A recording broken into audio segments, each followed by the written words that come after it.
বিসমিল্লাহির রহমানির রহিম। Mizan SD media, সত্যের পথে আলে সুন্নাত ওয়াল জামাত। দয়াল নবী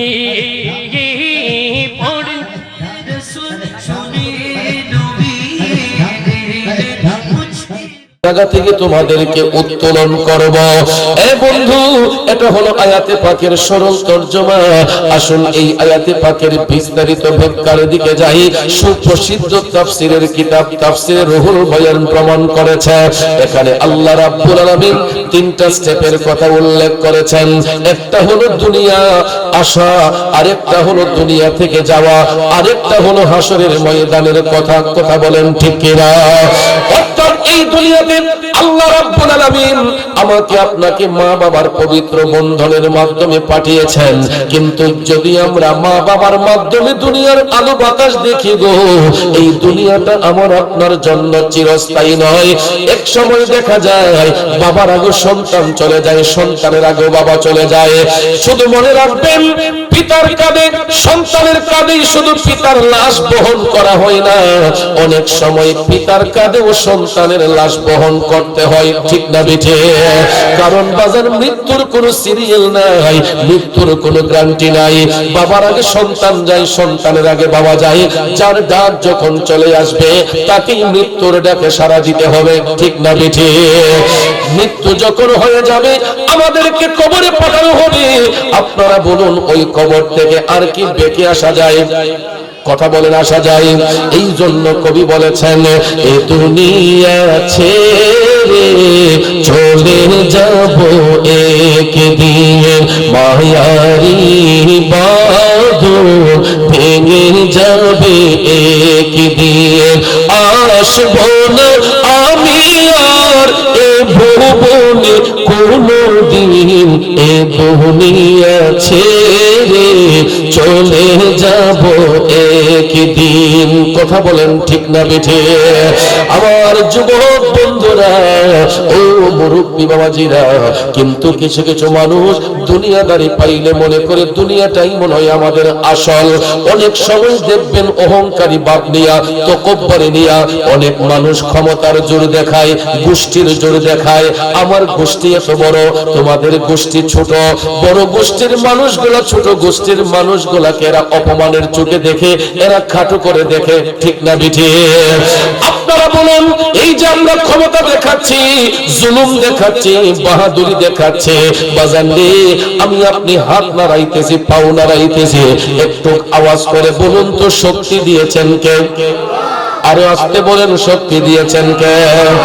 এই শক্তিশালী ব্যক্তিগুলোর মাঝেও দেখবেন কিছু কিছু মানুষ আছে, হঠাৎ করে প্যারালাইসিস রোগ যখন হয়, প্যারালাইসিস রোগ যখন হয়, আপনারা দেখবেন দেহের একটা সাইড অচল হয়ে যায়, হয়তো একটা হাত অবশ হয়ে যায়, একটা পাও অবশ হয়ে যায়।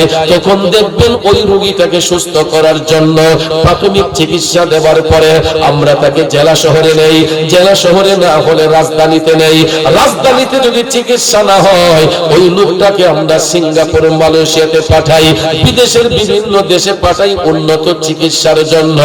আপনারা বলেন, সারা পৃথিবীর ডাক্তার যদি চিকিৎসা করেও আমার আল্লাহ যদি না চায় কোন রোগী সুস্থ হতে পারবে?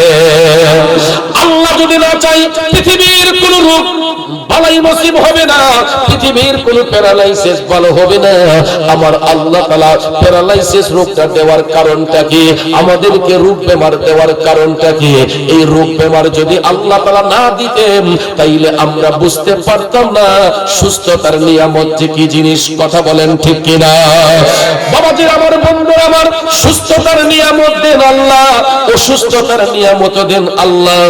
আমার আল্লাহ যখন রোগ সুখ দান করে তখন দেখবেন ব্যক্তিগুলার মনটা নরম হয়, দিলটা নরম হয়, তখন মানুষ আল্লাহকে ডাকতে পছন্দ করে, নামাজ পড়তে পছন্দ করে।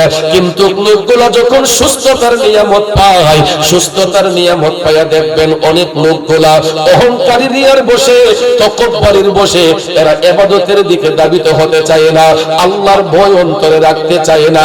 এরা ক্ষমতার জোর দেখায়া মানুষ হত্যা করতে দ্বিধা করে না, মানুষ খুন করতে দ্বিধা করে না।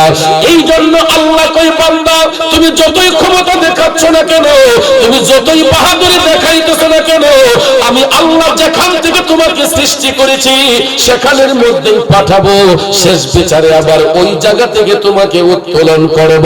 এই জন্য বাজান যত বাড়ি গাড়ি দালান কোঠা আছে না কেন, এই সব কিছু বিলীন হয়ে যাইব, গোটা পৃথিবীটা হাসরের মাঠ হয়ে যাবে। কি হয়ে যাবে?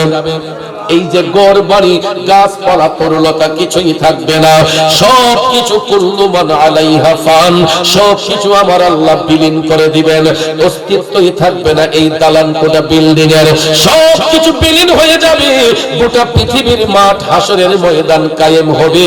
আর ওই হাসরের মাঠে আল্লাহ রাব্বুল আলামিন হবেন হাকিম, আর শ্রেষ্ঠ মুনাজির হবেন রাহমাতাল লিল আলামিন। জোরে জোরে কন্যা সুবহানাল্লাহ।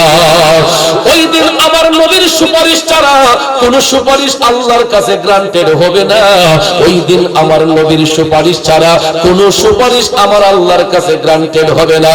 এই জন্য আমরা নবী নবী কইয়া কান্দি, নবীর প্রেমী এই জন্য আমরা সুন্নিরা কান্দে, কারণ নবী নবী কইরা আমার মরণ যেন হয় গো, নবী নবী কইরা আমার মরণ যেন হয়। ভাইরে ওই মরণে পাইব শান্তি, ওই মরণে পাইব শান্তি, থাকবে না রে ভয়। নবী নবী কইরা আমার মরণ যেন হয় গো, নবী নবী কইরা আমার মরণ যেন হয়। কথা বলেন ঠিক কিনা? কারণ বাবাজি ওই নবী কামলিওয়ালা আমাদেরকে কবরের শিক্ষা দিয়েছেন, হাসরের শিক্ষা দিয়েছেন, মিজানের শিক্ষা দিয়েছেন, জান্নাত জাহান্নামের সংবাদ আমার নবী দিয়েছেন। বড় আফসোস লাগে, দুঃখ লাগে, এমন একটা পবিত্র মাস আমাদের নিকট আগমন করেছে, আমরা মুসলমানের সন্তান হইয়া এই মাসটার নাম জানি না, এই মাসটাকে সম্মান দিতে জানি না। এ মুসলমানের সন্তানরা, আপনাদেরকে যদি আমি জিজ্ঞেস করি বাংলা মাসের নাম বলেন, ঠাস ঠাস করে বলে দিবেন, যদি বলি ইংরেজি মাসের নাম বলেন, ঠাস ঠাস করে বলে দিবেন। আমি 100% গ্যারান্টি দিয়ে বলতে পারবো এখানে যারা আছেন, এখানে অর্ধেকেরও বেশি মানুষ আরবি 12 মাসের নামটা ঠিক মতো বলতে পারবেন না। ঠিক কিনা কন? দুঃখ লাগে ওই জায়গায়, আমরা পৃথিবীর শ্রেষ্ঠ জাতি, আমরা মুসলমান, মুসলমান হওয়ার পর আমরা আরবি 12 মাসের নাম জানি না। বাজানো এমন একটা সম্মানিত মাস আমাদের নিকট আগমন করেছে, প্রত্যেকটা মাস সম্মানিত, প্রত্যেকটা রাত সম্মানিত। এরই মধ্যে কিছু কিছু রাতকে, কিছু কিছু মাসকে আল্লাহ তাআলা স্পেশাল ভাবে মর্যাদান্বিত করেছেন। এই মর্যাদান্বিত মাসের মধ্যে একটা মাস হলো মাহে রজব মাস। এই হাদিস শরীফে রাসূল বলেছেন রাজাবু শাহরুল্লাহ, রজব হলো আল্লাহ তাআলার মাস। কার মাস? রজব হলো আল্লাহর মাস। কারণ ওই মাসে এমন একটা রাত আছে রে বন্ধু, এই রজব মাসের 27 তারিখ রাতটা আমার আল্লাহ তাআলা আপন হাবিবের সঙ্গে দিদার করার জন্য বেছে নিয়েছিলেন। সুবহানাল্লাহ।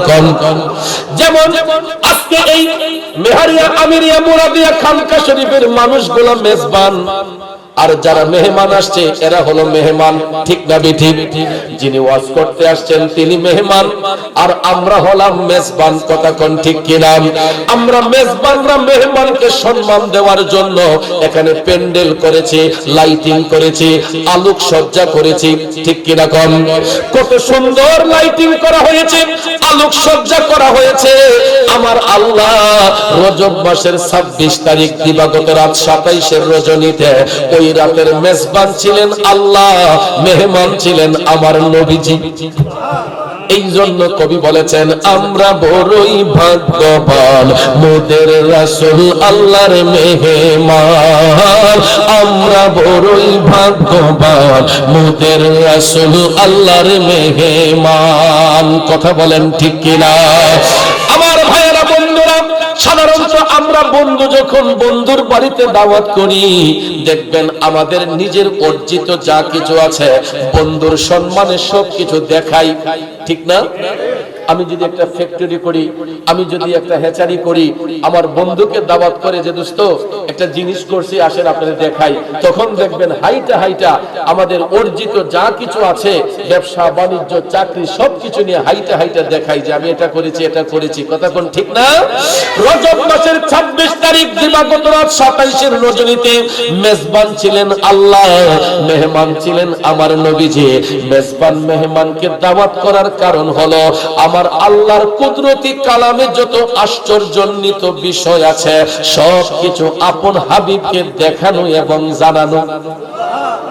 শুধু দুনিয়ার বিষয় নয়, আরশ কুরসি লৌহ কলমের বিষয় নয়, আল্লাহর গোটা সৃষ্টি জগতে যতটা জগৎ সমূহ আছে বাজান, সমস্ত জগতের যত আশ্চর্যজনিত বিষয় আছে সবকিছু আপন হাবিবকে দেখাইবার জন্য জানাইবার জন্য আল্লাহ রাব্বুল আলামিন ফেরেশতা জিবরাইল আলাইহিস সালামের মাধ্যমে দয়াল নবীর কাছে ইনভাইট পাঠিয়েছিলেন, দাওয়াত পাঠিয়েছিলেন। ওই দিনের স্পেশাল মেহমান আমার নবীজি, আর মেজবান হলেন রব্বুল আলামিন, আর মেহমান হলেন রাহমাতাল লিল আলামিন। সুবহানাল্লাহ। কেমন মেজবান কেমন মেহমান? মেজবানের লকব হলো রাব্বুল আলামিন, মেহমানের লকব হলো রাহমাতাল লিল আলামিন। সুবহানাল্লাহ কি বলবেন না বন্ধুরে? এই জন্য কবি বলেছেন রজবের 27 তারিখ দয়াল নবী মেরাজে যান, আমি পাপী অপরাধী গাইব কি নবীজির শান। ইয়া রাসূলুল্লাহ ইয়া হাবিবাল্লাহ ইয়া রাসূলুল্লাহ ইয়া হাবিব। জিবরাইল হলেন খাদিম, যাবেন নবী আরশে আজিম, দুলহা সেজে দয়াল নবী বোরাকেতে পা ওঠান, দুলহা সেজে দয়াল নবী বোরাকেতে পা ওঠান।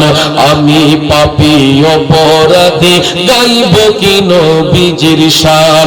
ইয়া রাসূলুল্লাহ ইয়া হাবিব, বলুন ইয়া রাসূলুল্লাহ ইয়া হাবিবাল্লাহ ইয়া রাসূলুল্লাহ। মসজিদুল আকসাতে গিয়া দেখেন নবী কুল আম্বিয়া, ইমাম হয়ে নূর নবীজি 2 রাকাত নামাজ পড়ান। সুবহানাল্লাহ। কোন আমার আল্লাহ কেমন মেজবান, মেহমানকে ইনভাইট করিয়া সমস্ত আম্বিয়া কেরামগণকে আমার আল্লাহ মসজিদুল আকসার মধ্যে হাজির করলেন।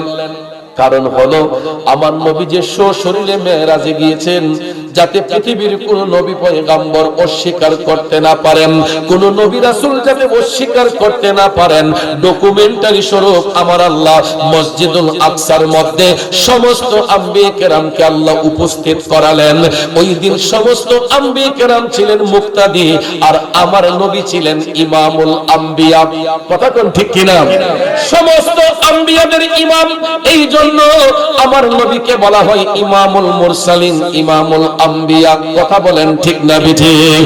মসজিদুল আকসাতে গিয়া দেখেন নবী কুল আম্বিয়া, ইমাম হয়ে নূর নবীজি 2 রাকাত নামাজ পড়ান, ইমাম হয়ে নূর নবীজি 2 রাকাত নামাজ পড়ান। আমি পাপী অপরাধী গাইব কি নবীজির শান। ইয়া রাসূলুল্লাহ ইয়া হাবিব, বলুন ইয়া রাসূলুল্লাহ ইয়া হাবিবাল্লাহ ইয়া রাসূলুল্লাহ। মসজিদুল আকসার মধ্যে সমস্ত আম্বিয়া কিরাম আমার নবীকে অভ্যর্থনা জানালেন। স্বাগত জানানোর পরে দয়াল নবী যখন মেরাজে যাবেন, এ বন্ধুরা বাবাজিরা, আমার নবী যখন মেরাজের মধ্যে যাবেন, প্রথম আসমানের মধ্যে যখন জিবরাইল ফেরেশতাকে সাথে নিয়ে ঊর্ধ্বের গগনে আমার নবী যখন যাইতে লাগলেন, প্রথম আসমানের কাছে যাইয়াই আসমানের দরজার মধ্যে নক করা হলো। উপর থেকে ফেরেশতা জানতে চাইলেন কে, তখন তিনি বলেন আমি জিবরাইল। সাথে আছেন কে, বললেন রহমাতাল লিল আলামিন। সঙ্গে সঙ্গে প্রথম আসমানের দরজা উন্মুক্ত হয়ে গেল। আমার নবী প্রথম আসমানে তশরিফ নিলেন। প্রথম আসমানের মধ্যে জিনার সাথে সাক্ষাৎ হয়েছিল, উনি হচ্ছেন সমস্ত মানব জাতির আদি পিতা হযরতে বাবা আদম সফিউল্লাহ। চিল্লায়া বলেন না সুবহানাল্লাহ। আদম আলাইহিস সালাম আমার নবীকে অভ্যর্থনা জানালেন, স্বাগত জানালেন। জানানোর পরে হযরতে আদম নবী বললেন, নবী গো, ইয়া রাসূলুল্লাহ, আপনার জন্য এই প্রথম আসমানের যত দর্শনীয় স্থান আছে আল্লাহ রাব্বুল আলামিন সবকিছু সুসজ্জিত করেছেন। এখানে জান্নাতও আছে, জাহান্নামও আছে। জান্নাত এবং জাহান্নাম উভয়টাকে আমার আল্লাহ সুসজ্জিত করে রাখছেন আপনাকে দেখানোর জন্য। আদম নবী ডাক দিয়া বললেন, নবী গো, আপনি আগে চাইলে জান্নাত দেখতে পারেন, চাইলে আগে আপনি জাহান্নামটা দেখতে পারেন। আমার নবী ডাক দিয়ে কই, ও জিবরাইল, জিবরাইল রে, আমি জান্নাত দেখব পরে, আগে আমি জাহান্নাম দেখতে চাই। জুরে কন্যা সুবহানাল্লাহ। আমার নবী উম্মতের জন্য কত দয়াবান। দয়ার নবী আগে গুনাহগার উম্মতকে দেখবে। নবী ডাক দিয়া কই, জিবরাইল, আমি জান্নাত পরে দেখব, আগে আমি জাহান্নামটা দেখতে চাই। সাথে সাথে জিবরাইল আলাইহিস সালাম বললেন, নবী গো, উভয়টাই তো আল্লাহ তাআলা আপনার জন্য সুসজ্জিত করেছেন, আপনার একান্ত মর্জি। তখন রাসূল বললেন, জিবরাইল চলো আগে জাহান্নামের আলামতগুলো দেখি। আমার নবীজি জাহান্নামের গেটের মধ্যে গিয়ে যখন দাঁড়ালেন, সঙ্গে সঙ্গে এটা ওপেন হয়ে গেছে। সুবহানাল্লাহ। আপনারা দেখবেন কিছু কিছু অটো ডোর আছে আমাদের দেশে, দেখবেন বড় বড় হোটেল রেস্তোরাঁতে গেলে আমরা যাওয়ার সাথে সাথে এটা খুলে যায়। কথা কোন ঠিক না? অটোমেটিকলি খুলে যায়। এটাকে অটো ডোর বলা হয়, অটো লক, অটো দরজা বলা হয়। এটা খুলতে হয় না, দেখবেন মানুষ গিয়ে সাথে সাথে গেলেই আমাদের শরীরের স্ক্যানার যখন আমাদের শরীরের সাথে যখন এড হয়ে যায়, এটা অটোমেটিকলি খুলে যায়। কথা কোন ঠিক না বেঠিক? এই যে অটো লক, অটো ডোর যে বানানো হলো, বিজ্ঞানীরা এটা কি গবেষণা করে বানাইলেন? বিজ্ঞানীকে যদি প্রশ্ন করা হয়, বিজ্ঞানী ভাই আপনি কি রিসার্চ করলেন, কোন জিনিসটা আপনি রিসার্চ কইরা এই অটো ডোরের আবিষ্কার করেছেন? বিজ্ঞানী আপনাকে স্পষ্ট করে বলে দিবে, আমার দয়াল নবী যখন জান্নাত এবং জাহান্নামের গেটের সামনে গিয়ে যখন দাঁড়িয়েছিলেন, তখন দরজা কেউ খুলে দিতে হয় নাই, আমার রাসূল দাঁড়ানোর সাথে সাথে এটা ওপেন হয়ে গেছে। কারণ মেহমান, কেমন মেহমান? তিনি আল্লাহর মেহমান, আল্লাহর হাবিব। এই হাবিবের সম্মানে আল্লাহ তাআলা সবকিছু ওপেন রেখেছেন, খোলা রেখেছেন। দয়াল নবী আমার জাহান্নামের গেটের সামনে গিয়ে দাঁড়ালেন, অটোমেটিকলি দরজাটা খোলা হয়ে গেছে। আমার নবীজি জাহান্নাম দেখতে যাইয়া প্রথমে দেখতেছেন নাকের মধ্যে দুর্গন্ধ লাগতেছে। কি লাগতেছে? জাহান্নামের মধ্যে দুর্গন্ধ। হঠাৎ করে নবীজি জাহান্নামের মধ্যে প্রবেশ করে ডান পাশে তাকালেন। আমার কামলিওয়ালা নবী তাকাইয়া দেখতেছেন কিছু কিছু লোক দেখা যাচ্ছে, এরা নিজের শরীরের গোশতগুলা নিজে চাবাইয়া চাবাইয়া খাচ্ছে। জোরে কি নাউজুবিল্লাহ বলা যাবে না? নবীজির চোখের পানি মোবারক টপ টপ করে ঝরতে লাগলো। আমার নবীটা কান্না করতেছেন। জিবরাইল আলাইহিস সালাম ডাক দিয়ে বলে, নবী গো, ইয়া রাসূলুল্লাহ, এই যে লোকগুলা নিজের গোশত নিজে চাবাইয়া খায়, এরা আপনার উম্মতের মধ্যেই একদল লোক। নবী গো, এরা আপনার উম্মতের মধ্যেই একদল লোক। এরা দুনিয়ার জমিনে মানুষের উপর জুলুম করত, এরা মানুষকে হত্যা করত, এরা এতিমের সম্পদ গ্রাস করত, এরা মানুষকে নিয়ে পরনিন্দা করত, এরা মানুষের গীবত করত। আছে না নাই? আরো জোরে, আরো জোরে। কম না বেশি? নিজের নামে খবর নাই, অন্যকে নিয়ে সমালোচনাকারী লোকের অভাব নাই। নিজের নামের কোনো খবর নাই, নিজের আমলের খবর নাই, আরেকজনকে দোষারোপ করার লোকের কোনো অভাব নাই। দেখবেন ভাইয়ের আমার, কিছু কিছু রেডিমেড মুসল্লি আছে, চায়ের দোকানে বৈশা চা পান করব, কোন হুজুরের পাঞ্জাবি লম্বা কোনটা বাইটা এটা নিয়ে গবেষণা করব, আসেনি বন্ধু? অথচ নিজের আমলের খবর নাই, কোন হুজুরের পাঞ্জাবি লম্বা কোনটা বাইটা, কোন হুজুর গীতা করছে না করছে, সব রাজনীতি শাস্ত্রলো বাস্টেহার সাহাত লইয়া। কথা কোন ঠিক না ঠিক? এ বাবাজিরা আমার, বুদ্ধিজীবীরা আমার নবী কামলিওয়ালা শিখাইয়া দিবেন, আল গীবাতু আশাদ্দু মিনাজ জিনা। কোন মানুষ সম্পর্কে ধারণা না রাখা গীবত করা জিনার চেয়েও খারাপ কাজ। ঠিক না বেটি? কোন মানুষ সম্পর্কে ধারণা না রাখা গীবত করা, পরনিন্দা করা, এটা খারাপ কাজ, জিনার কাজ।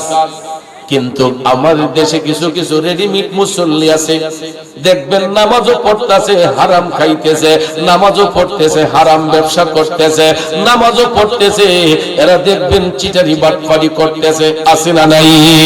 ওই সমস্ত লোকগুলোকে আমার নবী জাহান্নামের মধ্যে দেখলেন, জাহান্নামের মধ্যে আমার নবী তাকাইয়া দেখলেন, জি জাহান্নামের মধ্যে আমার নবী তাকাইয়া দেখলেন, এরা নিজের গোশত নিজে চাবাইয়া চাবাইয়া খায়। আমার নবীজির চোখের পানি মোবারক টপ টপ করে ঝরতে লাগলো। জিবরাইল আলাইহিস সালাম কয়, নবী গো,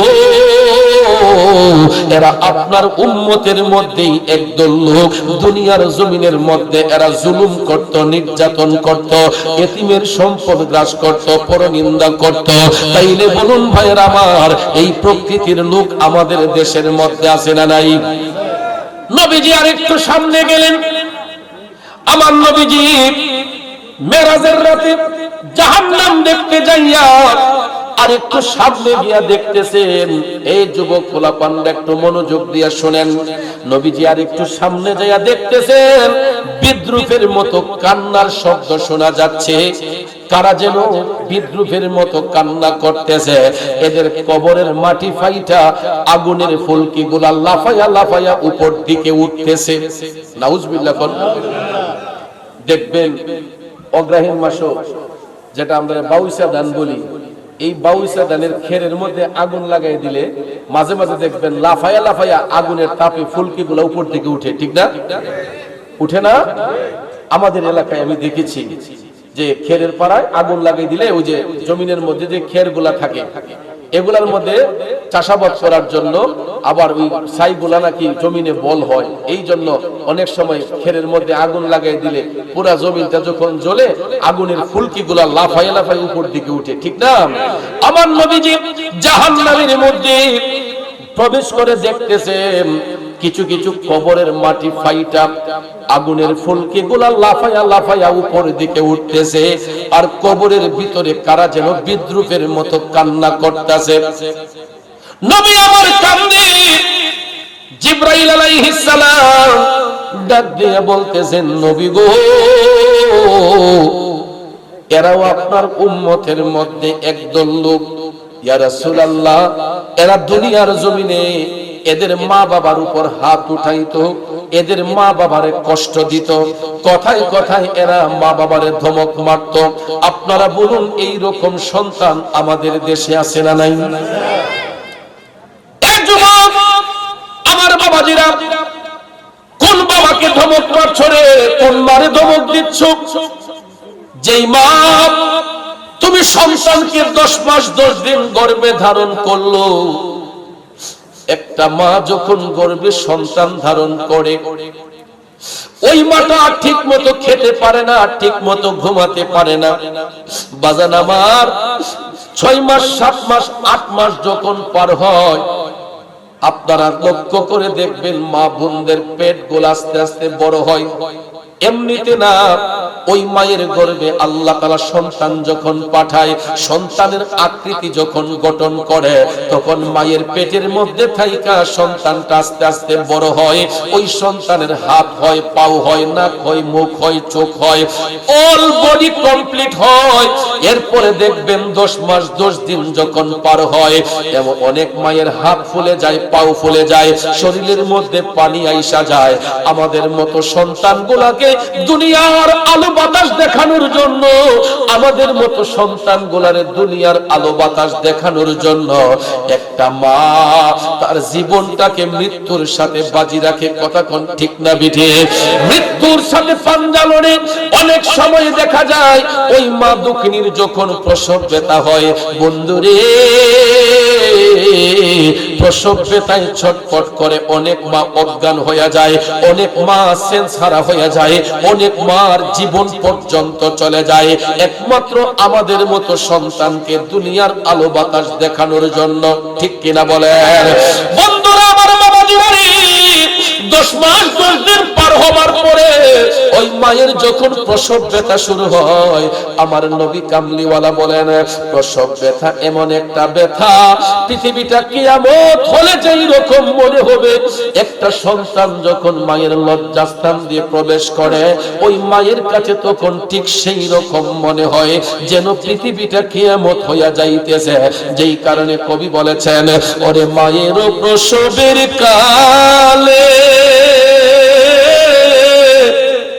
বুক ভেসে যায় নয়ন জলেরি, ওমা সন্তানের লইয়া কোলে ভুলে প্রসব যন্ত্রণা, দুঃখের দরদি আমার জনম দুঃখী মা, গর্ভধারিণী মা, জনম দুঃখিনী মা, দুঃখের দরদি আমার জনম দুঃখী মা। বন্ধু, মা দুঃখিনী মায়ের কাছে মনে হয়েছে যেন পৃথিবীটা কিয়ামত হয়ে যাচ্ছে। এত কষ্ট দিলাম, এত আঘাত দিলাম, কিন্তু ওই মহিলাটা, ভদ্র মহিলাটা আমাদের কোনো প্রতিবাদ করে নাই, বড় হইয়া কোনোদিন বলে নাই তুই আমার এই কষ্ট দিছ, সেই কষ্ট দিছ। মা কোনোদিন বলে নাই, বরং সন্তানটা ভূমিষ্ঠ হওয়ার সাথে সাথে ওই ছেলের চেহারার দিকে তাকাইয়া মা তখন কয় না যে আমার ছেলে কালো হয়েছে, শ্যামবর্ণ হয়েছে, উজ্জ্বল বর্ণ হয়েছে, ফর্সা হয়েছে, আমার ছেলের নাক বোচা হয়েছে, কান বোচা হয়েছে। মা কিন্তু এই কথা বলে না। কালো সন্তান যদি হয়, পেস কাটিংটা কালো যদি হয়, নাকটা যদি বোচা হয়, নাকটা যদি চোখা হয়, তারপরে দেখবেন মা কয় এটা চাঁদের চাইতো দামি। মায়ের কাছে সন্তান চাঁদের চাইতো দামি। এখানে কোনো কষ্ট শেষ নয়। আমরা মায়ের গর্ভে যখন ছিলাম তখনও কষ্ট দিয়েছি। দুনিয়াতে আসার পরে এই যে মাঘ মাসের শীতটা অতিবাহিত করতেছি, বন্ধুরা বাবাজিরা, এই যে মাঘ মাসের শীতটা অতিবাহিত করতেছি, একটা কম্বল দিয়ে ঘুমানো যায় না, ঠান্ডা বাতাস গায়ের মধ্যে লাগে, তখন দেখবেন কম্বলটারে জোর কইরা ঘুমাই। ঠিক নিও বাজান? যত গাড়া করন যায়, পাতলা কম্বল দিয়ে ঘুমাতে পারি না। এই যে মাঘ মাসের শীত, আপনারা তাকাইয়া দেখেন কতগুলা কাপড় আমাদের গায়ের মধ্যে, শরীরটাকে গরম রাখার জন্য। কথা বলেন? শরীরটাকে গরম রাখার জন্য, সতেজ রাখার জন্য আমরা কতগুলা পোশাক গায়ের মধ্যে দিয়ে রাখছি যাতে ঠান্ডা গায়ের মধ্যে না লাগে। কিন্তু এই মাঘ মাসের শীতের মধ্যে যেই মায়ের গর্ভ থেকে সন্তান ভূমিষ্ঠ হয়েছে, বন্ধুরে, এই মাঘ মাসের শীতের মধ্যে মা সন্তানটারে শুকনা কাপড় পরাইয়া মায়ের আঁচল দিয়া ঢাইকা সন্তানটারে যখন বুকের মাঝখানে ঘুম পাড়িয়েছে, মাঝ রাতে দেখা যায় সন্তান মায়ের কোলে প্রস্রাব করে দিয়েছে, পায়খানা করে দিয়েছে। দিছিনি? আমরা দিছিনি? আমরা দিছিনি? মাঝরাতে দেখা যায় সন্তান মায়ের কোলে প্রস্রাব করেছে, পায়খানা করে দিয়েছে।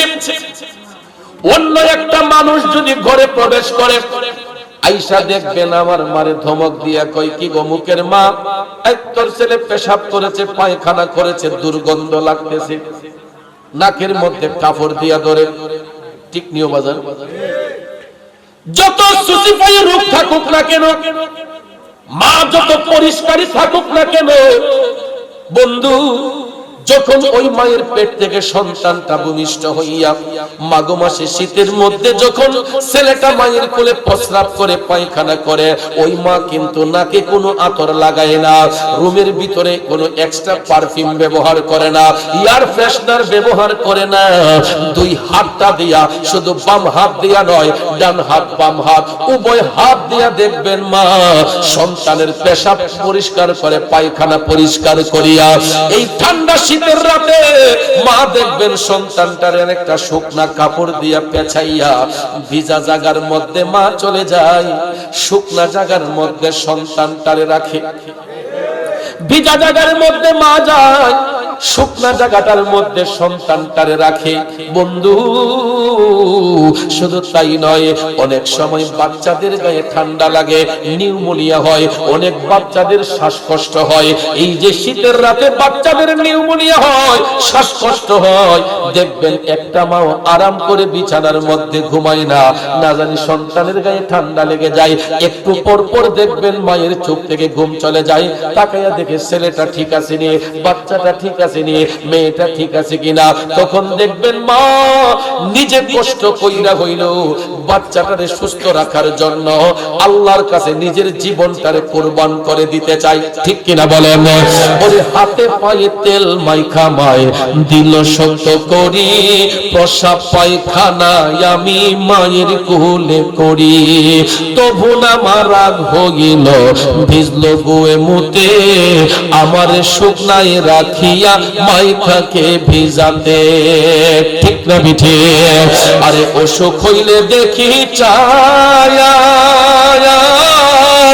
আমার মাই রইছে বিছানায় বহিয়া রে, বলে আমার আল্লাহ যাও বলয়া সন্তানের নিও না, দুঃখের দরদি আমার জনম দুঃখে মা মাগো, গর্ভধারিণী মা জনম দুঃখিনী মা, দুঃখের দরদি আমার জনম দুঃখী মা।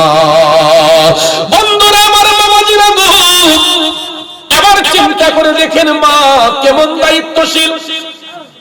আমি সন্তানের যাতে কষ্ট না হয়, সন্তানের যাতে গায়ে আঘাত না হয়, সন্তানের যাতে গায়ে ঠান্ডা না লাগে, নিউমোনিয়া না হয়, মা সারা রাত বিছানার মধ্যে ঘুমাই না, ছটফট করে।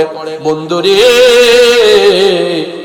এটা তো শিশুকালের কথা বললাম, যখন আমাদের কিশোর কাল আসে 12 বছর প্লাস হইয়া 15 বছরের ভিতরে 12 থেকে 15 বছর পর্যন্ত দেখবেন ছেলেগুলা খেলাধুলায় আসক্ত থাকে, ঠিক নিমিয়া?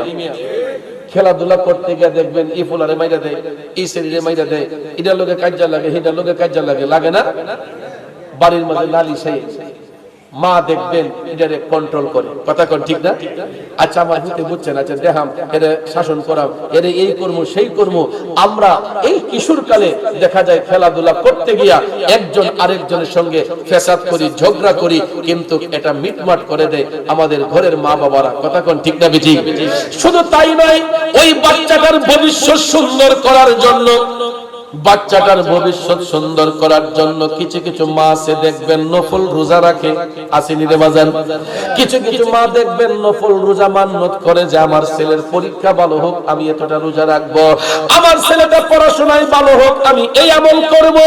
এরপরে দেখবেন ঈদের দিন যখন আসে সবার আগে মা বাবারা বাচ্চাদের কাপড় চোপড় তৈরি করে দেয়, ঠিক নিমিয়া? যেই দিন আমার আপনার 1 টাকা ইনকামিং সোর্স ছিল না, ওই দিন আমরা যখন নিজেকে নিয়ে ব্যস্ত থাকতাম, মা বাবার পকেটের দিকে আমরা তাকায় থাকতাম যে আব্বা আম্মা আমাদেরকে কাপড় দিবে, নিজের কাপড়টা আগে কেনার জন্য রেডি হয়ে যেতাম। আব্বা আম্মা কিনছে কিনা সেটা চিন্তা করতাম না, আমরা নিজেরই নিয়ে চিন্তা করতাম। এই যে সামনে রমজানের ঈদ আসতেছে, মাহে রমজান আসতেছে, দেখবেন কতগুলা বাচ্চা মা বাবার কাছে আগে ভাগে বাইনা ধরে রাখে, আমার আজ এইবার ঈদে দেওয়ান লাগবো, আমার এইবার এই জুতা এত দামের দেওয়ান লাগবো, কাপড়টা এত দামের দেওয়ান লাগবো। আগে ভাগে দেখবেন মা বাবার সাথে কন্ট্রাক্ট করে ফেলে, ঠিক না বেঠিক? মা বাবা কি রাগ করে নাকি খুশি হয়? ফিট মরে এক ফুট বাচ্চা লো, ইনশাআল্লাহ তোমার এত দামের ঈদ পকেটে যদি পয়সা নাও থাকে, মায়ের কাছে 1 টাকা যদি নাও থাকে, বাচ্চার মুখের দিকে তাকায় কোনোদিন ওই বাচ্চারে মা কষ্ট দিতে চাই না। আমরা যখন সিঙ্গেল লাইফ কাটাইতাম তখন ভাইয়ের আমার নিজেকে নিয়ে ব্যস্ত থাকতাম, কেমনে দামি পাঞ্জাবিটা পরবো, কেমনে দামি জুতাটা কিনবো। এখন যখন নিজেরাও সন্তানের বাবা হয়েছি, আগে সন্তানদের চিন্তাই করি। ছোট্টবেলা হয়তো বুঝতাম না, এখন বুঝি যে আমরা যখন ছোট্ট ছিলাম আমাদের মা বাবারও তো আমাদের নিয়ে এই চিন্তা করছে। এরে বন্ধু, শুধু আমার মা বাবা নয়, প্রত্যেকের মা বাবা যার যার অবস্থান থেকে বাচ্চাগুলোকে কেমনে নতুন কাপড় কিনে দিবে, বাচ্চার ভবিষ্যৎ কেমনে সুন্দর হবে। কয়ফুট তুই টাকা পয়সার চিন্তা করিস না, তুই যদি ভালো করে পড়াশোনা করস আমি টাকা দিতে তোরে কৃপণতা করব না। এইরকম কিছু কিছু মা বাবা আছে দেখবেন 1 টাকা ইনকামিং সোর্স না থাকার পরেও বাচ্চার ভবিষ্যৎ সুন্দর করার জন্য প্রয়োজন হলে আরেকজনের কাছ থেকে ধার নিয়া নিজের বাচ্চাদের পড়াশোনার খরচ জোগায়া দেয়। ঠিক না ঠিক? এই যে ছোট্ট থেকে বড় করলো একজন মা, ছোট্ট থেকে বড় করতে করতে এমন একটা সময় তাদের কপালে যখন সুখ আসার কথা, এমন সময় দেখা যায় বাবাটা অসুস্থ হয়ে যায়, মাটা অসুস্থ হয়ে যায়, পেটে সমস্যা হয়, কোমরে সমস্যা হয়, হাড়ে সমস্যা হয়। ঠিক নিমিয়া? এই যে আমরার পিছনে খাটতে খাটতে এমন একটা সময় আসে, আমরা যখন বড় হই তখন মা বাবারা যখন সুখের সময় আসে, এমন সময় দেখা যায় অনেক বাবা অসুস্থ হইয়া যায়, অনেক মা অসুস্থ হইয়া বিছানায় পড়ে যায়। কথা কোন ঠিক না? আমরা তখন কি করি? আল্লাহ তাআলা শিখাইয়া দিয়েছে, ওয়াখফিজ লাহুমা জানাহাজ যুল্লি মিনার রাহমা, তোমরা উভয় হাত দিয়ে মা বাবার সেবা করো।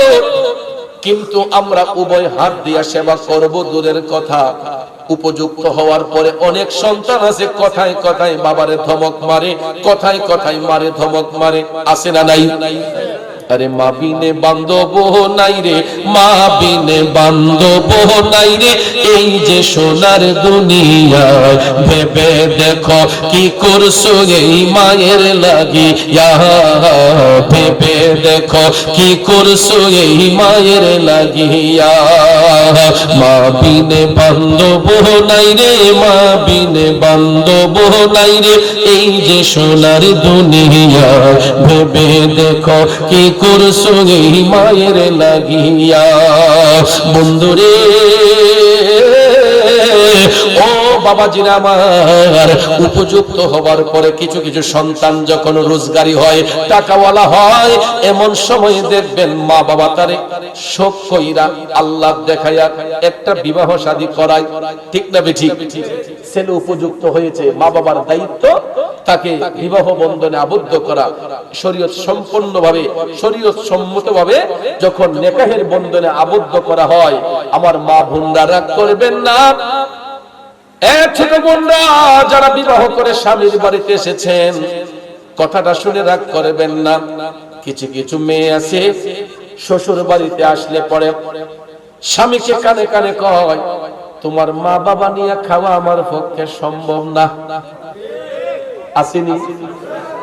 এদের বিহেভে বোঝা যায়, আচার আচরণে বোঝা যায় যে এরা মনে হয় এই বাড়িটা আগে বাড়ি এরা ঠিকঠাক কইরাই পড়ছে। কথা কোন ঠিক না ঠিক?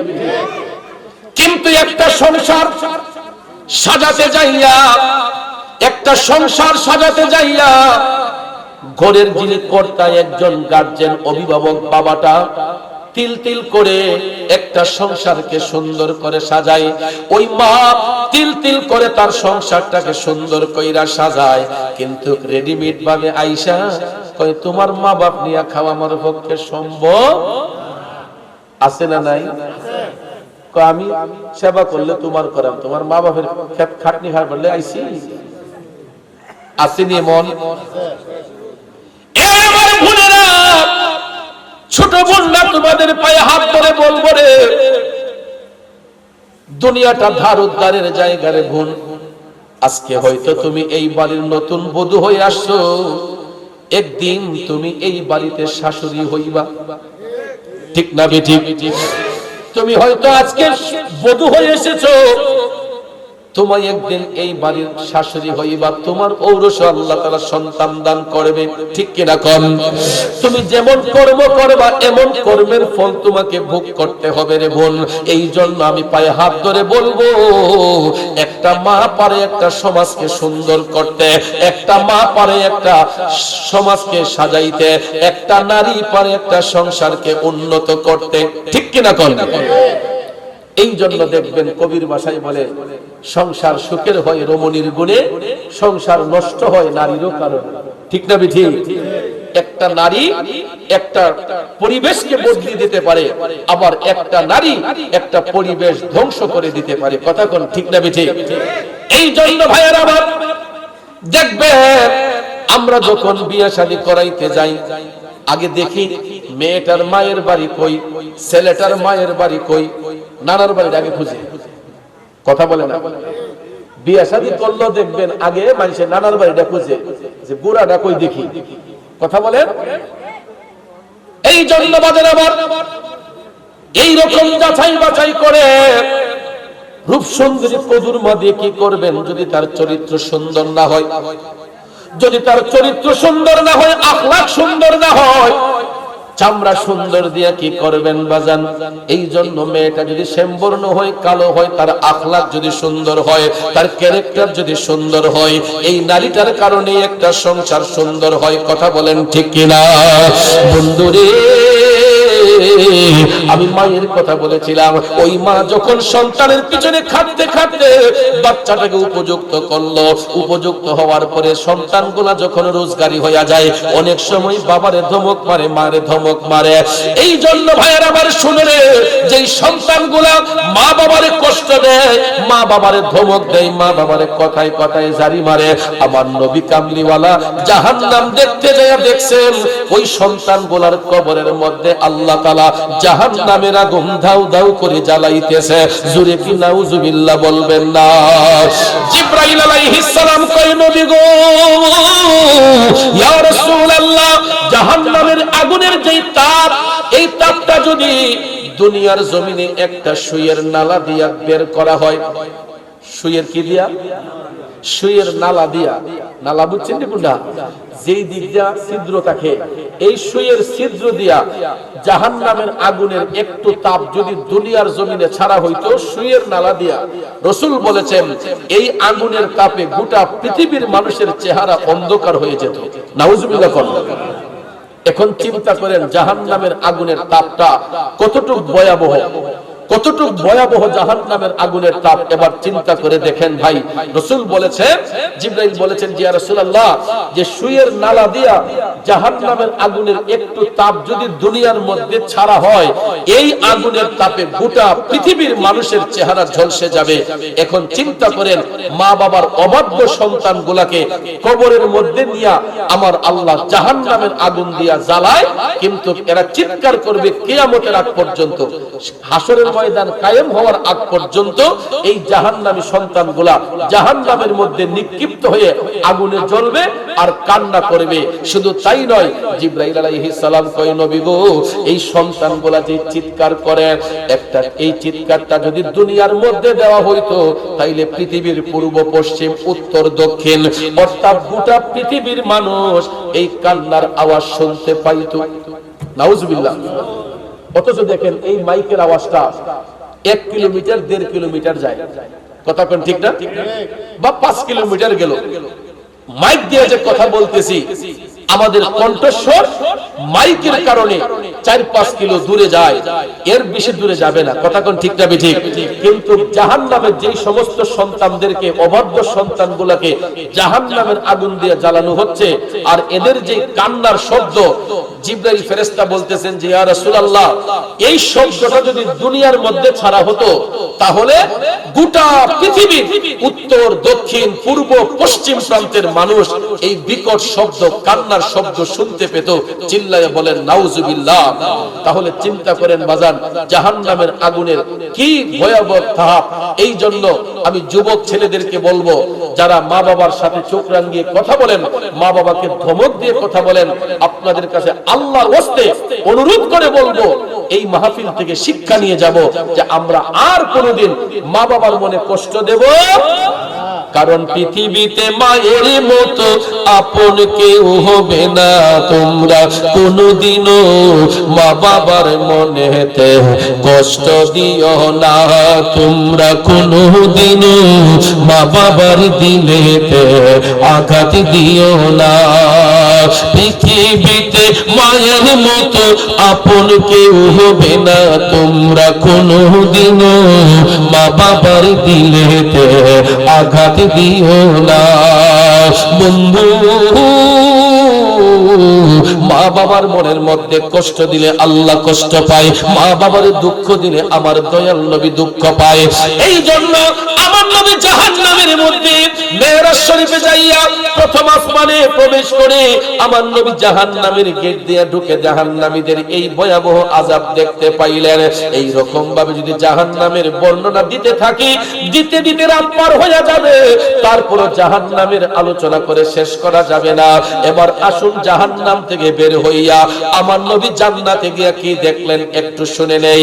এ বাবাজিরা, আমার বন্ধুরা আমার, এই মেরাজের রাতে আমার নবী জাহান্নামের আলামতগুলা দেখা এবার যখন জান্নাতের গেটের সামনে দাঁড়ালেন, দাঁড়ানোর সাথে সাথে এটা অটো খুলে গেছে। সুবহানাল্লাহ। কোন অটো ডোর, জাহান্নামের গেট আমার নবীর জন্য এটা অটোমেটিকলি খুলে গিয়েছে। রাসূল যখন জান্নাতের গেট দিয়ে প্রবেশ করলেন, অটোমেটিকলি গেট খুলে গেল। আমার নবী প্রবেশ করার সাথে সাথে নবী দেখতেছেন সুগন্ধ আসতেছে, সুন্দর একটা স্মেল। যেমন পারফিউম ব্যবহার করলে, রুমে এয়ার ফ্রেশনার দিলে আপনারা দেখবেন খুব সুন্দর একটা স্মেল আসে। কথা কোন ঠিক না? আমার রাসূল যখন জান্নাতের গেট দিয়ে যখন প্রবেশ করলেন, রাসূল দেখতেছেন খুব সুন্দর একটা স্মেল, একটা জান্নাতের সুগন্ধ আমার নবীর নাক মুবারকে লেগেছে। তখন নবীজি এতক্ষণ কান্না করেছেন জাহান্নামে গিয়ে, আর জান্নাতে প্রবেশ করে দয়ার নবী মায়ার নবী মুস্কি মুস্কি হাসতেছেন। আরো আসতে কোন সুবহানাল্লাহ। আমার মনে হয় মেহারি গ্রামে ওয়ারেন্টের আসামি আছে যে সুবহানাল্লাহ বললে যে পুলিশে ধরে নিব নাকি, এরকম তো আছেন নাকি? সুবহানাল্লাহ শব্দ বললে কি গুনাহ হয় না সওয়াব হয়? সওয়াবটা কম না বেশি হয়? কেমন বেশি হয়? বেশির পরিমাণটা কি হয়? আমার রাসূল বলেছেন, খুব মনোযোগ দেখেন। আমরা একটা ছোট্ট আমল, কিন্তু এটার ফজিলতটা দেখেন। আমরা যে অনেক সময় হুজুররা বলে যে জুড়ে বলেন সুবহানাল্লাহ, এই সুবহানাল্লাহ শব্দ যদি কেউ একবার মাথাটা উঁচু করে, তার মাথাটাকে উঁচু করে বা তার দিল দিয়া যদি মওলা পাকের দিকে রজ্জু হয়ে একবার যদি কেউ সুবহানাল্লাহ শব্দ বলে, আমার নবী বলছেন ওই ব্যক্তির দৃষ্টিটা, চোখটা যতটুক দূরে যাবে, চোখটা কই যাবে? যতটুক দূরে যাবে, এই পরিমাণ গুনাহ যদি ব্যক্তির আমলে থাকে, রাসূল বলেছেন একবার যদি কেউ ইখলাসের নিয়তে, খালিস নিয়তে সুবহানাল্লাহ শব্দ বলে, তাইলে এই পরিমাণ গুনাহ আল্লাহ তাআলা বান্দার আমল থেকে ঝরাইয়া দিবে। এরপরে কত কিপটা দেখেন সুবহানাল্লাহ কইছে না, এই ফজিলতটা বলার পর সুবহানাল্লাহ মুখটা দাইছে না, এ কেমন অপরাধী। আমার নবী বলছেন যে চোখের দৃষ্টি যতটুকু দূরে যায়, এই পরিমাণ গুনাহ যদি আমলে থাকে, আর কোন ব্যক্তি যদি একবার ইখলাসের নিয়তে শুধু সুবহানাল্লাহ শব্দটা বলে, আল্লাহ মহান এই সাক্ষ্যটা দেয় যে সুবহানাল্লাহ, তাইলে আকাশ পরিমাণ গুনাহ যদি ব্যক্তির আমলে থাকে, আমার আল্লাহ এই গুনাহগুলো ঝরাইয়া দেয়। পারছে না কমছে? তার মানে এতক্ষণে ঘুম ভাঙছে, ঠিক না বাবাজিরা? আমার বন্ধুরা আমার, জান্নাতের গেটে আমার নবী প্রবেশ করে সুন্দর একটা গ্রাম পাইলেন, স্মেল পাইলেন। হঠাৎ করে আমার নবী তাকাইয়া দেখেন এত বিশাল বিশাল এক একটা প্রাসাদ দেখা যায়, এত বিশাল বিশাল এক একটা প্রাসাদ দেখা যায়, এক একটা ঘরে এক একটা পুরুষ, আর 70 জন বেহেশতের হুর গেলমা একটা পুরুষের সেবা করতেছে। পুরুষ কয়জন আর বেহেশতি নারী কয়জন? 70 জন। বেহেশতি নারী কয়জন? 70 জন। এটা কার জন্য জানেন? সাধারণ জান্নাতি যারা, ভিআইপি জান্নাতি না, জান্নাতের স্তর আছে, এটা সাধারণ জান্নাতি যারা। জিবরাইল বলতেছেন যে ইয়া রাসূলুল্লাহ, আপনি যে প্রাসাদগুলো দেখতেছেন, এই এক একটা প্রাসাদ দুনিয়ার চেয়েও বড়। জান্নাতের এক একটা প্রাসাদ দুনিয়ার সীমা রেখা যতটুকু, পৃথিবীর আয়তন যতটুকু, এর চাইতে বেশি জান্নাতের এক একটা প্রাসাদ। এখন চিন্তা করেন আল্লাহ তাআলা কি বানায় রাখছে মুমিনদের জন্য, ঈমানদারের জন্য, ভালো মানুষদের জন্য, মুত্তাকিদের জন্য। জান্নাতের এক একটা প্রাসাদ দুনিয়ার চাইতে বড় হবে, দুনিয়া যতটুকু সীমানা নিয়া এর চাইতে বড় হবে আপনার জান্নাতের এক একটা প্রাসাদ। পুরুষ কয়জন? একজন। এটা কি ঈমানদার না বেঈমান? ঈমানদার পুরুষ, মুমিন পুরুষ। মুমিন পুরুষ একজন, আর বেহেশতি নারী থাকবে কয়জন? 70 জন থাকবে তাদের সেবা করার জন্য, তাদের সেবা করার জন্য।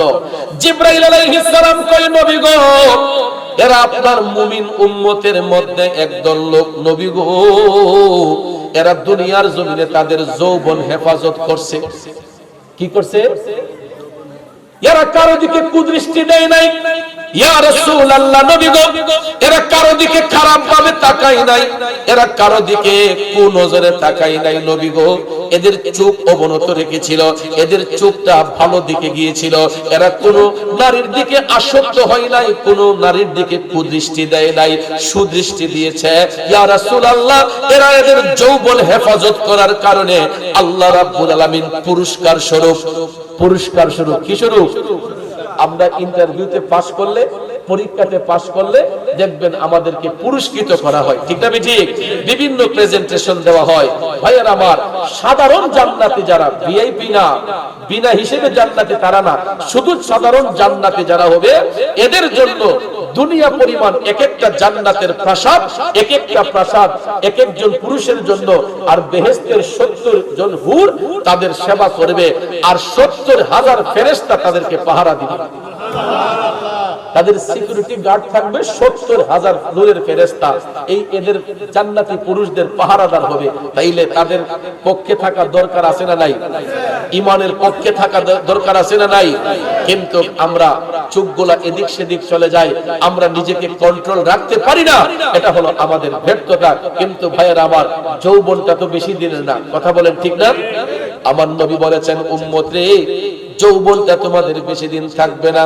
তোমাদের মাথার কাঁচা চুলগুলা যখন আস্তে আস্তে সাদা হতে শুরু করবে, তখন তোমরা ধারণা করবা তোমাদের সিগন্যাল চলে আসতেছে।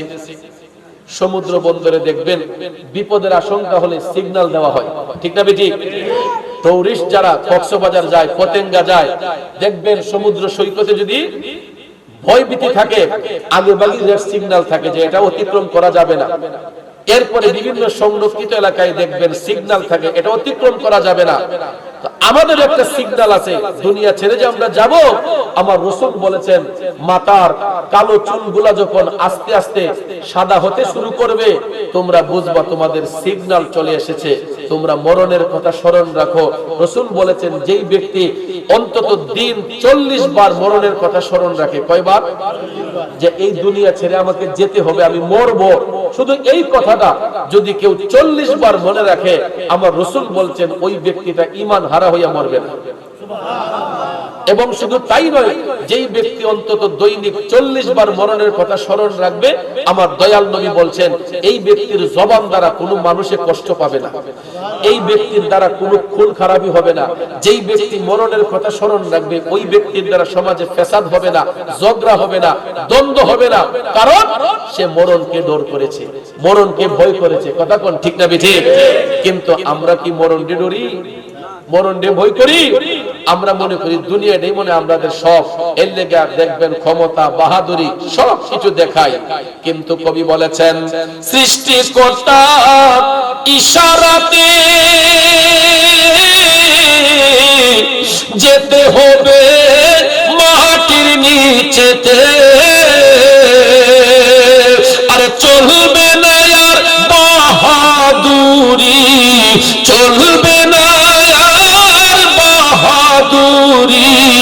যাহা করতে দুনিয়ায়, হাইরে যাহা করতে দুনিয়ায়, দম ফুরাইলে রঙের জন্য জলসা যাইব শেষ হইয়া। ঠিক না বিঠি? আসলে অমন হাসায়া অমন যেতে যাবে কান্দায়া ওরে দম ফুরাইলে রঙের জলসা যাইব শেষ হইয়া। বাজার এই রঙের দুনিয়া বেশি দিন থাকবো না, এই রং তামাশা বেশি দিন থাকবে না, জন্মিলে মরিতে হবে। ওরে ভবরঙ্গ হবে যে ভঙ্গ ছবি, সাদেরই অঙ্গ তোমার মাটিতে মিলাবে, জন্মিলে মরিতে হবে। কথা কোন ঠিক না বেঠিক?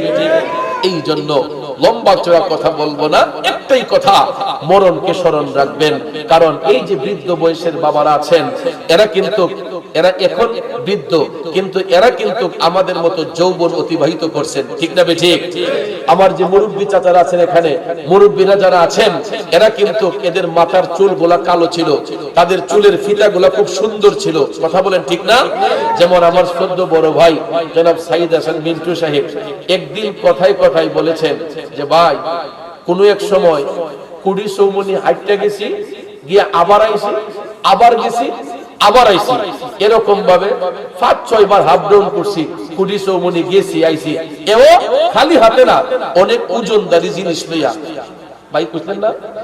কিন্তু এখন যদি বলি ভাই এখান থেকে মেয়ারি বাজার না, বললো পুরাইটা দিতে পারবেন না, কোনো ভাই কষ্টই হোক, কি গো 5 কেজি ওজন তো বাদ হই, খালি জান্ডা লইয়া হাইটটা যাইতে কি গো কষ্ট হয়ে যাবে। কেন? এটা এমনিতে না, এটা ওনার বয়সের কারণে বার্ধক্য এসেছে। কথা কোন ঠিক না বেঠিক?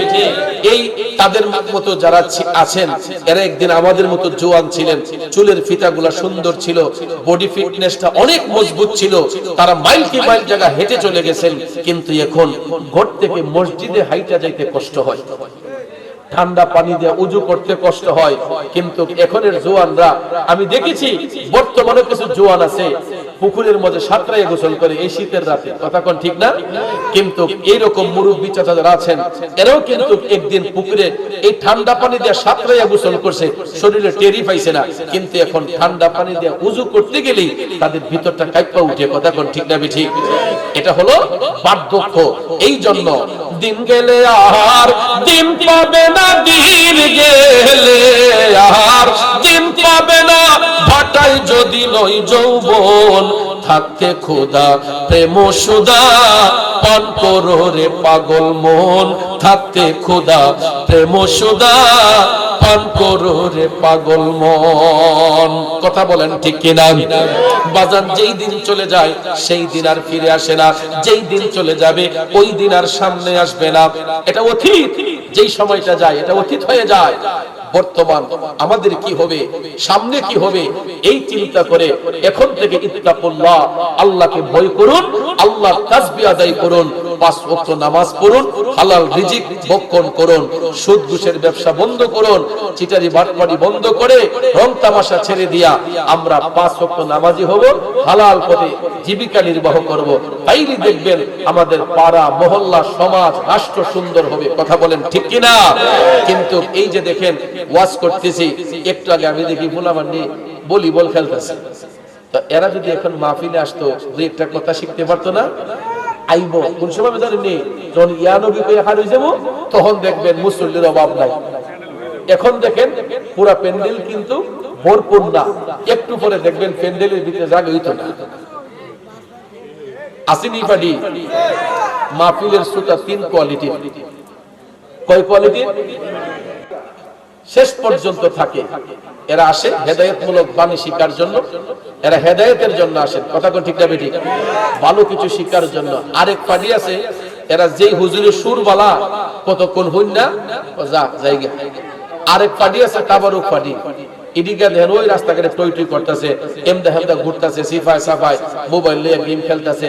ওই দিন মুসল্লি একজন এখন সুক্ত হইছে। এরকম ভাবে দেখবেন একটু পরে আরো শত শত মুসল্লি এরা আসবে। যখন তাবারুকের প্যাকেট দেওয়া হইব, এরপর আবার কাহিনী আছে, প্যাকেটটা লই টিপা দেখে বুঝতে করা গেছে ঠিক না ঠিক?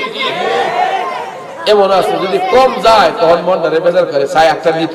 তো যাক, শুনেন, গাউসে পাক বলছেন, আমার গাউসে পাক বলছেন, বাবা শুনেন, আমার বড় পিসাব বলছেন, গাউসে পাক বলছেন যে মিলাদ মাহফিল শেষে যে তাবারুক বন্টন হয়, এটা 41টা রোগের ঔষধ হয়। কয়টা রোগের? তাইলে এটার মধ্যে বরকত আসেনি? বাবা তোরা তাবারুক খাইবার লাগে আইলেও এটা বরকত আছে। হয়তো আল্লাহ পাক এই উসিলায়, তাবারুকের উসিলায় তোমাদেরকে হেদায়েত করতে পারে। ঠিক না ঠিক? এই জন্য আপনাদেরকে পরামর্শ দেব, আমিও কিন্তু জোয়ান মানুষ, এই মেহারি গ্রামে আসছি, আইসা এখন আমি আয়নাদা সাইয়াদিহি আমারও সাইডে চুল পাহা শুরু হয়েছে। কারণ বয়স যখন 40 ওভার হয়ে যায় তখন আস্তে আস্তে ভাইয়ের আমার দিনগুলা ফুরিয়ে যায়, রূপ যৌবন আস্তে আস্তে কি পড়বে? ভাটা পড়বে। এই চামড়া এত টান টান থাকবে না। কালের বিবর্তনে সময়ের সাথে সাথে আস্তে আস্তে এই চামড়াগুলা লুজ হবে, চুলগুলা সব সাদা হবে। কথা কোন ঠিক না ঠিক? চিন্তা করি মাঝে মাঝে যে আল্লাহ, এই কাঁচা চুলগুলো আস্তে আস্তে সাদা হয়ে যাচ্ছে, আল্লাহ তোমার কাম তো ঠিকভাবে করতে পারতেছি না, তোমারও তো ঠিকভাবে খুশি করতে পারতেছি না। এই স্বল্প জ্ঞানে আল্লাহ কেমনে তোমারে খুশি করব? মাঝে মাঝে এই চিন্তা ভাবনাটা হয় যখন একাকিত্ব থাকি। সবসময় তো মানুষ থাকে, কিন্তু একা যখন থাকি তখন মাঝে মাঝে এটা ফিল করি যে আল্লাহ, মাথার চুলগুলো আস্তে আস্তে সাদা হতে শুরু করলো, না জানি কোন দিন মরণ ঘন্টা বেজে যায়। এটা শুধু আমার নয়, সবার মধ্যেই এটা আসবে। কথা কোন ঠিক না ঠিক? ভাইয়ার আমার, বন্ধুরা আমার, এই কাঁচা চুল সারাদিন সারা জীবন কাঁচা থাকবে না। যতই কলুপ ব্যবহার করেন, বয়স যখন বাড়বে আস্তে আস্তে এগুলা সাদা হবে। কথা কোন ঠিক না ঠিক? একদিন মরণ ঘন্টা বাজবে, দুনিয়া ছেড়ে চলে যেতে হবে। তো যাবার আগে এমন কিছু কাজ করে যেতে হবে যে মারা যাবার পরে যাতে দুনিয়ার মানুষ আফসোস করে যে না, লোকটা এমন আছিল, লোকটা ই কইরা গেছে। আমরা দেখবেন কিছু কিছু মানুষ মরলে পরে আমরা কই গেছে আল্লাহর বলা নিছে আল্লাহ। আবার কিছু কিছু মানুষ যাওয়ার পরে আমরা আফসোস করি, আহ একটা ভালো মানুষ দুনিয়া থেকে বিদায় হয়েছে। কথা কোন ঠিক না? যেমন আমরা মেহারি কিসা বুজুরের কথা স্মরণ করলে আমাদের এখনো চোখের পানি আসে। একটা হাসি মাখা মুখ, গাউসিয়া দরবারের পিসাব কেবলা মরহুম মাগফুর হাবিবুর রহমান রহমাতুল্লাহ আলাইহি হুজুর কেবলা দুনিয়াতে নাই, কিন্তু উনার চেহারার মধ্যে একটা মায়া ছিল, দেখলে দরদ হইতো। এখনো আফসোস হয়, আহ একটা মায়ার মানুষ আমরা হারাইলাম। কাদেরিয়া আহমদিয়া বুগদাদিয়া দরবার শরীফের আমাদের আলী আহমদ পিসাব হুজুর দুনিয়া থেকে চলে গেছেন। আমরা আফসোস করি, আহ একটা মানুষ ছিলেন, একটা মহৎ ব্যক্তি ছিলেন। এই মানুষগুলাকে হারাইয়া আমরা আফসোস করি যে আমরা কি হারাইলাম। এরকম ভাবে অনেক জ্ঞানী গুণী মানুষ যারা এই সমাজে ভালো কাজ করেছেন, তারা দুনিয়া ছেড়ে যাবার সময় আমরা আফসোস করি। কথা কোন ঠিক না? যেমন আমার এই বাড়ি আমার মরহুম মমতাজ ভাই, মুবারক ভাইয়ের ছোট ভাই মমতাজ ভাই, এই মাহফিলটা হইলে এত খুশি হইতেন, এটা বলা বহুল্য। তার মধ্যে একটা ঈদের ইমেজ আসতো, ঈদের আনন্দ আসতো। সব সময় আমরা একসাথে জিকির করতাম। এই হাসি মাখা মুখের মানুষই তো দেখি না। এই বাড়ির মধ্যে একটা হাস্যোজ্জ্বল ব্যক্তি ছিলেন আমার মরহুম মমতাজ ভাই। তারপরে যেই ভিটে আমরা বসে আলোচনা করতেছি, মুবারক ভাই ছোট ভাই মরহুম আব্দুল সত্তার ভাই, এই লোকগুলা ঢাকায় থাকলেও মাহফিলের উদ্দেশ্যে 2 দিন আগেই বাড়িতে আসতো। কত সুন্দর হাসি মাখা মুখ ছিল। এই মায়ার মানুষগুলো আমরা আস্তে আস্তে হারিয়েছি। কিছুদিন আগে আমার 14 বড় বোন, আমার ভাবি সাইদ হাসান মিন্টু ভাইয়ের সহোদর মিনি বাচ্চাগুলার এতিম বানাইয়া দুনিয়া থেকে চলে গেছেন। আল্লাহ যেন ওনার কবরটাকে যেন জান্নাতের বাগান বানায়। এছাড়া মোবারক ভাইয়ের আব্বা আম্মা দুনিয়াতে নাই। এই পাড়ার আমার অত্যন্ত অনেক মায়ার মানুষ দুনিয়াতে নাই। গত কয়েকদিন আগে আমার দরবারের মাহফিল যেদিন, এর ঠিক আগের দিন আমার মা মারফত আলীর আম্মা, আমার বোন, আমার বুবু এত মায়া করতেন, এটা বলা বহুল্য। সব সময় একটা ডাক যে দিতেন, এই ডাকের মানুষগুলোই তার হবে না। এই আমার বোন দুনিয়া থেকে চলে গেছেন, মারফত আলীর আম্মা। আল্লাহ যেন আমার বোনের কবরটাকে যেন জান্নাতের বাগান বানিয়ে দেয়। সবাই আমিন বল। তো ভাইয়েরা আমার, বাবাজিরা আমার, আমরা এইভাবে আস্তে আস্তে অনেককেই হারিয়ে ফেলতেছি। আমার জাকির হোসেনের আম্মা, আমিরুল মিয়ার আম্মা, তারা অনেকেই দুনিয়াতে নাই। এই মানুষগুলা এই মাহফিলের প্রতি অনেক দরদ ছিল, তাদের অনেক টান ছিল, দরদ ছিল। আস্তে আস্তে তাদেরকে আমরা হারিয়ে ফেলছি। এভাবে আমরা একদিন চলে যাব। তো দোয়া করবেন আমার মুবারক ভাই, ওনার বাচ্চাদেরকে নিয়ে, আপনাদেরকে নিয়ে প্রতি বছর যাতে এই মাহফিলটা যদি আমরা করতে পারি, আপনারা আমাদের জন্য দোয়া করবেন। আপনাদের দোয়ার কারণেই, আপনাদের সহযোগিতার কারণেই আমরা এই মাহফিল আজকে এই পর্যন্ত আনতে পারছি। একমাত্র আপনাদের উপস্থিতি, আপনাদের সার্বিক সহযোগিতা, আপনাদের আর্থিক সহযোগিতায় আমরা এই মাহফিলকে এই পর্যন্ত আনতে সক্ষম হয়েছি। আমার আবু ইউসুফ ভাই এই মাহফিল এখন সর্বক্ষণ সময় দিচ্ছেন, আমার আমিনুল মিয়া তারা স্বেচ্ছায় এই মাহফিল অনেক শ্রম দিচ্ছেন, দুলাল ভাই, আমি কয়েকজনের নাম বলবো, সবাই মানে আমার মারফত আলী, হানিফ মিয়া, তারা অনেক শ্রম দিচ্ছেন এই মাহফিলের প্রতি, তাদের শ্রম আছে। তো আমরা সব সময় আপনারা দোয়া করবেন যাতে আপনাদের সহযোগিতায় আমরা এই মাহফিল সব সময় চালিয়ে যেতে পারি, আপনারা সুদৃষ্টি রাখবেন। তো যাক, আলহামদুলিল্লাহ, রাত অনেক হয়ে গেছে, 12:30 ওভার হয়ে গেছে, আমরা কিছুক্ষণের মধ্যে দোয়া করব। আমাদের ইউটিউব চ্যানেলটি সাবস্ক্রাইব করে আমাদের সাথে থেকে পাবেন বিভিন্ন সুন্নি পীর মাশায়েখদের ওয়াজ ও গজল। আমাদের ভিডিওটি ভালো লাগলে লাইক, কমেন্ট এবং ইসলামের ও সুন্নিয়তের প্রচারের স্বার্থে বেশি বেশি শেয়ার করুন। ধন্যবাদ। মোবাইল 01762277888। এছাড়াও আমাদের এখানে ওয়াজ মাহফিল, বিয়ে, গায়ে হলুদ, সেমিনার, যে কোনো অনুষ্ঠানে স্টেজ সাজানো সহ যে কোনো অনুষ্ঠানের ভিডিও কাজ করা হয়।